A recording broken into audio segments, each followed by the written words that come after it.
Hey YouTube. As a fan writer, I often find myself diving deeply into character psychology. When I write, I try to step into the mindset of the show's writers and imagine scenarios that feel emotionally truthful to the world, even if those exact moments never appear on screen. For me, fanfiction is not simply about inventing new events. It is about excavating what is already present beneath the surface, following the implications of a character's pain, their choices, and the systems that shape them. One such Hazbin Hotel fanfiction I have been working on is titled Poison. The story is currently 5 chapters long and is available on both fanfiction.net and AO3. The premise is this. After Valentino overdoses Angel Dust with a concentrated dose of Velvette's love potion, Angel collapses into a coma at the Hazbin Hotel. As his friends struggle to save him, reaching beyond hell itself for answers, an ancient entity begins to stir, drawn to the vulnerability of his soul for its own purposes. I chose the title Poison not only because of Angel's solo in Season 1, but because the concept operates on multiple levels throughout the narrative. On the most immediate level, poison is literal. Angel uses substances as a coping mechanism. Something the series makes clear is part of how he survives the crushing conditions of his existence. However, in this story, poison is also psychological and symbolic. It represents the lies imposed upon him, particularly by Valentino, as well as the lies he performs for others. Angel has learned to weaponize illusion. He presents himself as someone who enjoys the degradation, the attention, and the role he occupies, when in reality he exists in a state of ongoing dissociation, exhaustion, and pain.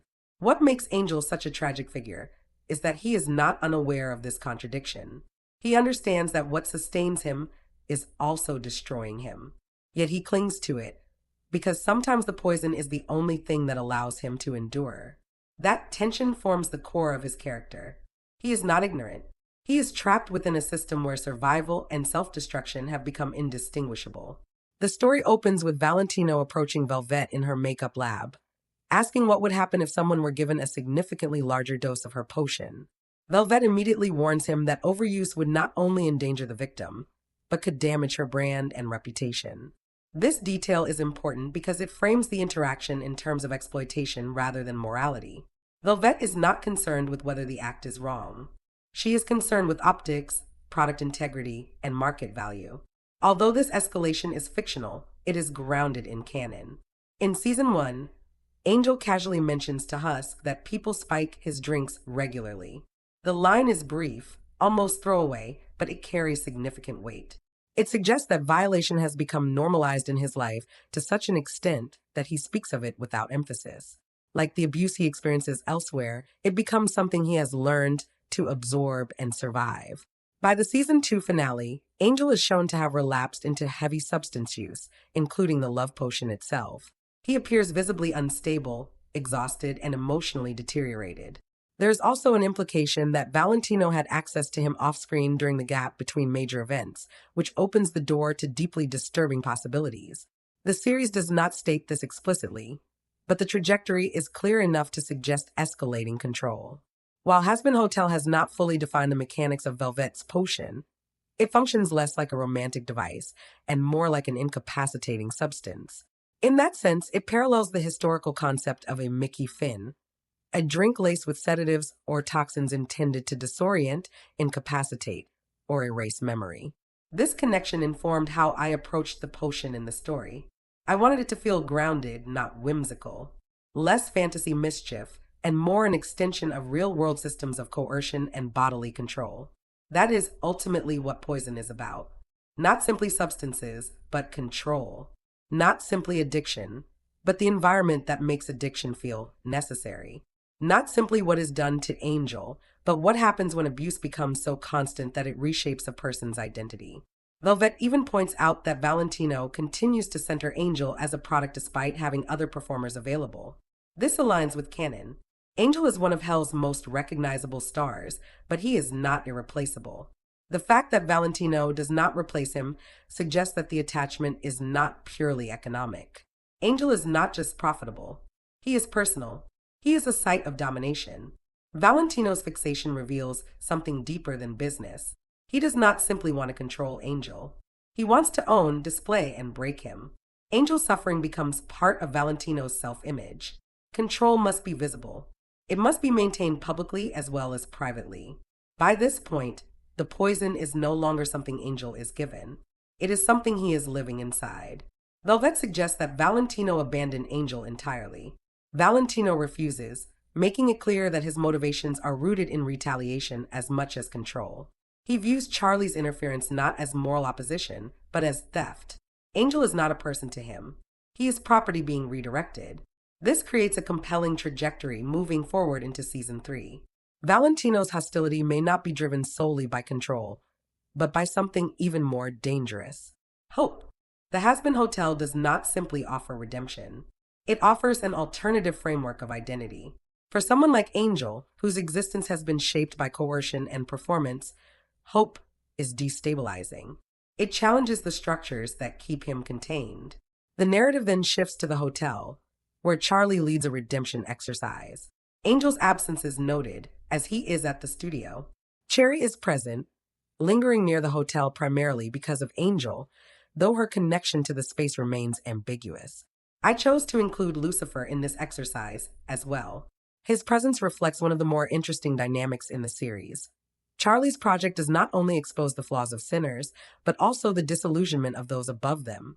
Lucifer recognizes that Charlie has found goodness in individuals he once dismissed, yet he remains emotionally distant. His skepticism is not purely intellectual. It is rooted in his own failure. When Charlie invites everyone to share personal experiences, Cherry hesitates, unsure if she belongs. Charlie reassures her, encouraging her to speak about her connection to Angel.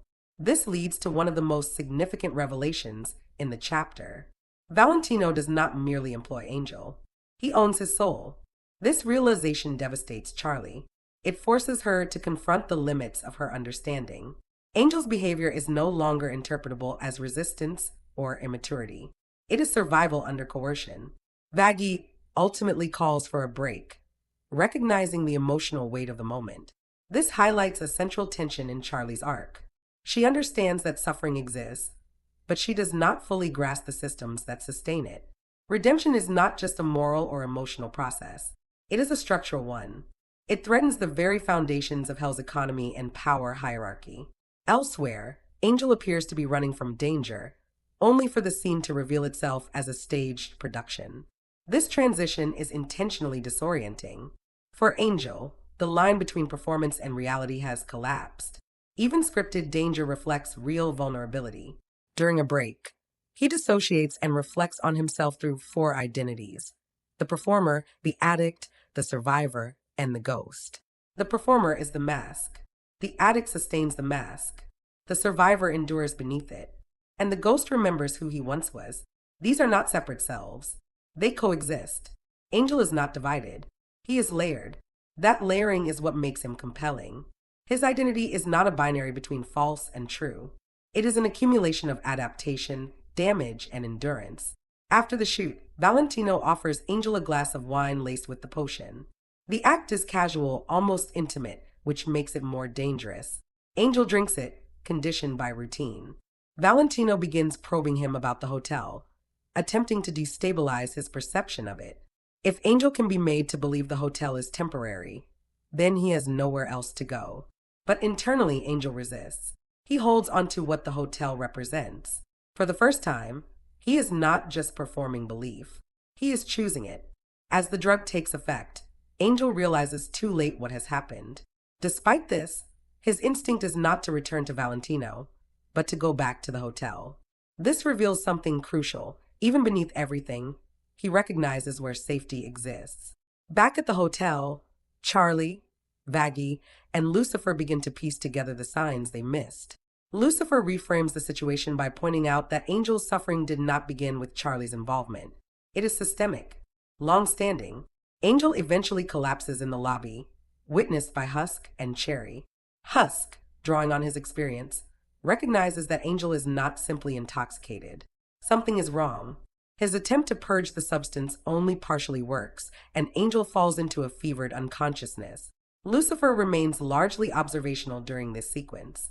This choice emphasizes his distance from the hotel's emotional core, while also allowing him to witness the strength of the found family Charlie has created.